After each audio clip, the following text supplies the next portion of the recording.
네, 안녕하십니까. 예비역 해군소장 김진영입니다.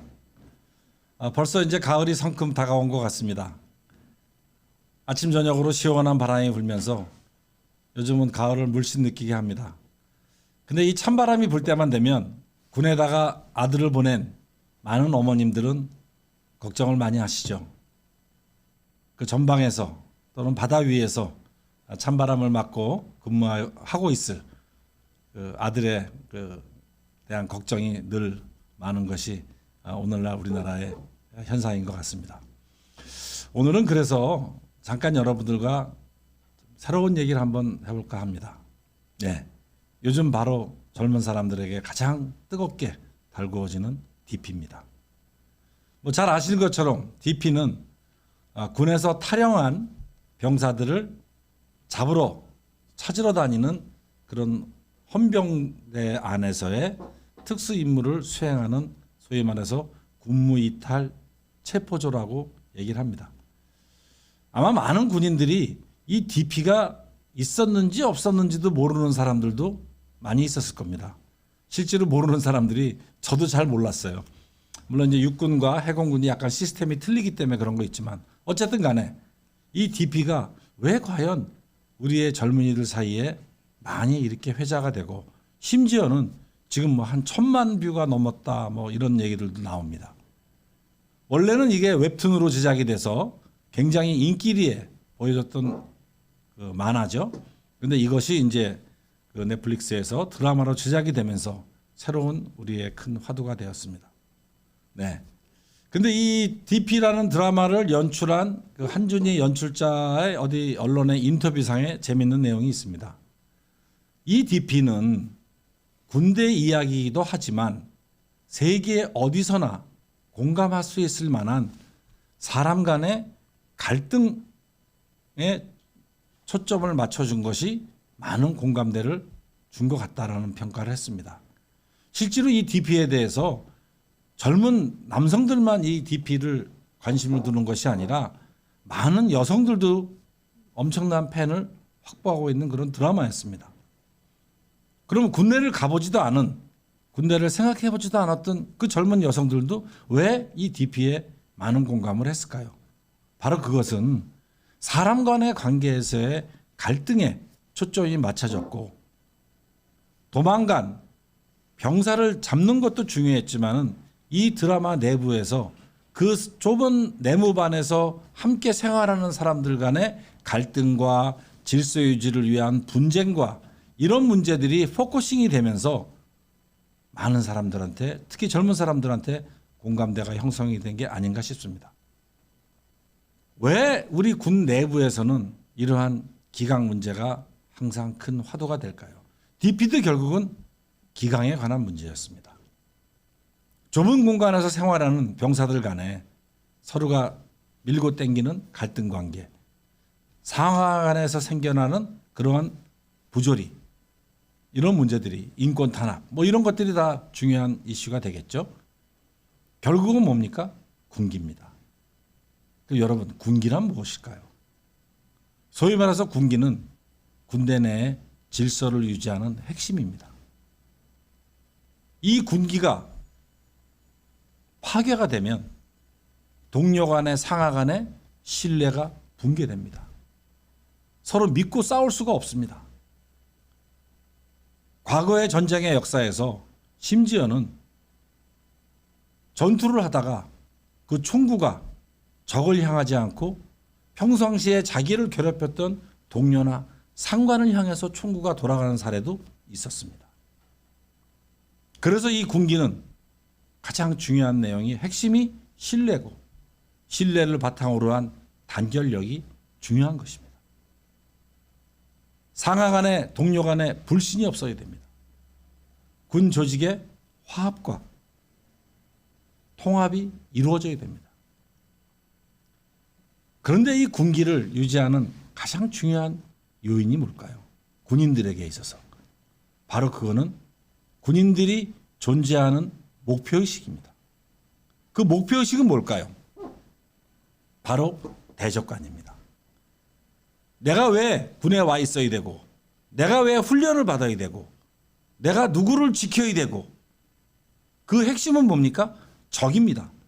적이라는 존재가 분명해질 때 내 사명감이 분명해지고 내가 하는 행동이 정당해지고 내가 좀 더 큰 책임감을 느끼게 됩니다. 지금 가장 큰 우리 군의 문제는 뭐냐? 적이 사라져버렸다는 겁니다. 대적관이 생기지 못했습니다. 현 정부에서는 주적이란 개념을 없앴습니다. 주적이란 개념을 없앤 게 아니라 아예 적이 없는 군대를 만들었습니다. 그러니까 해안 경계초소가 뚫리고 부대 경계가 뚫리고 하는 이유가 뭐냐? 적이 없으니까. 내가 철저히 경계를 서야 될 사명감과 책임감이 사라져버린 겁니다. 이게 군기의 핵심입니다.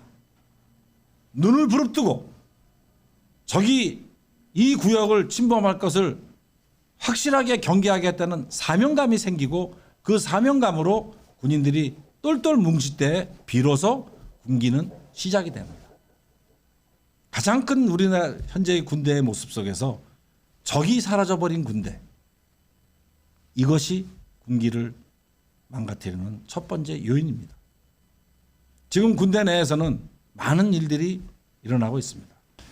오래전 영화입니다. A Few Good Men. 미국에서 상당히 그 인기가 있었고요. 한국에서도 아주 많은 그 팬을 확보한 영화입니다. 이 A Few Good Men이라는 것은 무엇이냐? 미국이 그 관타나모라는 그 쿠바에 있는 기지가 있습니다. 거기 해병대가 이제 그 기지를 담당하고 있는데 그 해병대 기지 내에서 어린 병사를 심하게 구타하고 내무반에서 구타하고 폭력을 하다 보니까 그 병사가 죽었어요. 그리고 이 죽은 병사를 그 밑에 있는 저 화면에서 보이는 2명의 해병대 그 하사가 그 어린 병사를 구타하고 린치를 가했던 그러한 그 죄를 지은 것이죠. 그래가지고 이 사람들이 법정에 서게 됐습니다. 그런데 이 사건을 수사하던 해군의 법무장교 톰 크루스죠. 이 사람은 이들이 과연 자기들이 자발적으로 한 것이냐 아니면 상관의 명령에 의해서 이 구타 행위를 한 것이냐를 조사하게 됩니다. 미 해병대 내에서는 그 당시에 그러한 밑에 사람들을 구타하고 하는 그런 행위를 코드 레드라고 이름이 붙여졌습니다. 그래서 마지막에 법정에서 그 관타나모 부대의 부대장인 해병대 대령 제셉 대령에게 소위 말해서 이 군 법무관이 톰 크루스가 돌직구를 날립니다. Do you order the code red? 당신이 코드 레드를 하라고 시켰냐? 라는 것이죠. 결국은 그 긴장감이 도는 그 마지막 순간에 이 제셉 대령은 자기가 그 코드 레드를 명령했다고 시인을 하게 됩니다. 그리고 바로 법정 구속이 되는 거죠. 이 해병들은 그 죄로부터는 면제를 받습니다. 어떠한 군대 내에서의 조직과 질서를 지키기 위해서는 합법적인 절차와 명령에 의해서 수행돼야 된다는 것입니다. 그리고 이 실제로 그 행위를 한 저 부사관들에게는 죄를 물을 수가 없다는 것이었습니다. 그러나 나중에 영화 뒤에 보면은 저들은 해병대라는 어떠한 명예를 손상시켰다라는 자책감과 또 그 해병대 내의 문화에 의해서 해병대에서는 퇴출되는 그러한 현상이 저 드라마에서 나옵니다. 결국 미국 군대에서도 그러한 일은 생긴다는 얘기죠. 그러나 그 생기는 과정 속에서 그 절차의 정당성과 합법성이 인정되지 않으면 철저하게 법적인 제재를 받는다는 것입니다. 미국 군대가 어떻게 유지되는지 이 영화를 보면서도 우리가 느낄 수가 있었습니다. 미국 군대의 시작은 바로 핵심 가치에서 시작이 됩니다. 이것은 법 이전에 미국 군인들이 지켜야 될 하나의 도덕률입니다. 핵심 가치는 우리의 힘에 기반을 두고 승리를 이룰 수 있는 신뢰와 리더십의 토대를 구축한다라고 명시가 되어 있습니다. 미국의 모든 육해공군 해병대 군인들은 장교, 부사관, 병 할 거 없이 군대에 딱 들어가는 순간부터 제일 먼저 귀에 못이 박히도록 교육받는 것이 바로 핵심 가치입니다. 국방부의 핵심 가치가 있습니다. 다 유사하지만은 육해공군 해병대가 자기들 나름대로의 특유의 핵심 가치를 가지고 있습니다. 그 핵심 가치에 흐르는 큰 맥락은 바로 명예로운 군대, 용기 있는 군인, 헌신하는 군인을 강조합니다. 이 핵심 가치로 무장됐을 때 여기서부터 이 핵심 가치를 위배하지 않는 것이 군기강의 시작인 겁니다. 다시 말해서 이 핵심 가치는 윤리 강령입니다. 첫 번째로 명예를 정의할 때 이들은 정직과 진실 그리고 내가 한 모든 말과 행동에 내가 책임을 진다는 개념으로 교육을 받습니다. 정직해야 됩니다. 내가 한 말과 행동은 내가 책임져야 됩니다. 용기, 도덕적, 윤리적 용기입니다. 불의와 타협하지 않는 용기를 진정한 용기라고 그랬겠습니다. 적이 쳐들어올 때 총 들고 앞에 나가는 용기보다도 그 이전에 내 내면에서 생겨나는 그러한 두려움과 유혹을 극복하는 용기야말로 더 진정한 용기다. 그래서 부정, 비리, 은폐, 축소 이것이 큰 죄목으로 미국군에게 적용되는 겁니다. 끝으로는 헌신입니다. 헌법적 가치를 따르는 정당한 명령에 순종하는 겁니다. 헌신을 다른 표현으로 쓰면 약속이라고도 합니다. 이 약속은 뭐냐? 내가 국가와 한 약속인 겁니다. 내가 군인으로서 군복을 입는 이유는 국가의 헌법적 가치를 수호하는 자로서의 최전방에 서겠다는 뜻입니다. 그 약속을 지키겠노라. 명령에 따르겠노라 하는 것이 바로 헌신의 개념입니다.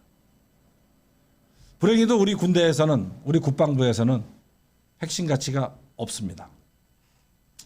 육해공군에서는 일부 부대에서 핵심 가치를 선포한 적은 있었지만 그 핵심 가치에 대한 본질적인 이해와 우리 장병들이 그것을 체질화시키지 못하고 있습니다. 대한민국 국방부가 지금 많은 사람들이 우려합니다. 무너진 군기강, 해이해진 정신자세 걱정합니다. 그럼 이것을 처방할 수 있는 첫 번째 길은 우리 군인들이 지녀야 될 정신적 윤리강령, 핵심 가치를 먼저 제대로 설정하고 그 핵심 가치에 맞는 군인들의 행동을 입대 시부터 지속적으로 반복적으로 교육을 받고 체득화가 된다면 건전하고 올바른 군대 문화가 형성되지 않을까요? 그리고 그 문화 속에서 우리가 군이 질서 있게 적을 바라보고 빛나는 눈으로 적의 동태를 살피면서 우리 국민과 국가를 지켜낼 수 있지 않을까요? 그 머릿속과 마음속에 들어있는 그 중요한 가치를 우리가 소중하게 생각해야 된다고 봅니다. 우리가 흔히 한미동맹을 얘기할 때 그 얘기를 합니다. 한미동맹은 가치동맹이다. 그만큼 가치에 대한 중요성을 일깨워줍니다. 가치동맹이죠. 자유, 민주주의, 법치, 인권 이러한 가치를 공유하는 진정한 동맹국이 미국이고 우리는 그 기반에서 한미동맹을 굳건히 해나가야 되는 이 개념입니다. 그럼 과연 우리 군인들에게 머릿속에 마음속에 들어있는 핵심 가치는 무엇일까요? 아직까지는 생각을 못 해본 내용들이기도 하지만 이제부터라도 흐트러진 군을 바로 세우기 위해서 우리 군의 핵심 가치를 제대로 설정하고 그 핵심 가치를 기반으로 올바른 군인이 만들어지기를 기대해 보겠습니다. 네, 끝으로 마무리하겠습니다. 많은 기성세대에 있는 어르신분들께서 이 DP에 대한 얘기를 듣고 짧게 보시고 난 다음에 그래도 옛날엔 이거보다 더했어. 요즘 군대 많이 좋아졌어라는 말을 합니다. 지극히 위험한 말입니다. 절대 우리 젊은 사람들과는 그런 얘기를 하시면 안 됩니다. 왜? 대화가 끊어집니다. 과거에 내가 군 생활을 했을 때는 어마무시한 고통을 받았는데 내 기준에서 지금의 군대를 보니까 그 정도는 아무것도 아니더라라는 생각은 정말 잘못된 생각입니다. 당하는 사람, 그 입장에 쓴 사람의 입장은 고통의 분량이 차이가 있을지는 모르지만 감정적으로 느끼는 고통은 오히려 더 심할 것입니다. 왜? 지금의 젊은 세대들은 과거를 살아보지 않은 세대이기 때문에 그렇습니다. 젊은 세대들한테 직장 생활하는 사람들, 군대 생활하는 사람들, 그래도 요즘 많이 좋아진 거야, 예전엔 더 했어, 이런 말은 절대 하시면 안 됩니다. 그들이 감정적으로 또는 육체적으로 느끼는 고통은 과거에 내가 겪었던 고통보다 더 클 수 있다는 생각을 해야 됩니다. 이 DP를 바라보면서 요즘 군대 많이 좋아졌어? 라는 그런 말은 안 나왔으면 좋겠습니다. 요즘 군대에서 지금의 병사들이 겪는 정신적, 육체적인 고통은 과거와 별반 차이가 없다는 것입니다. 감사합니다.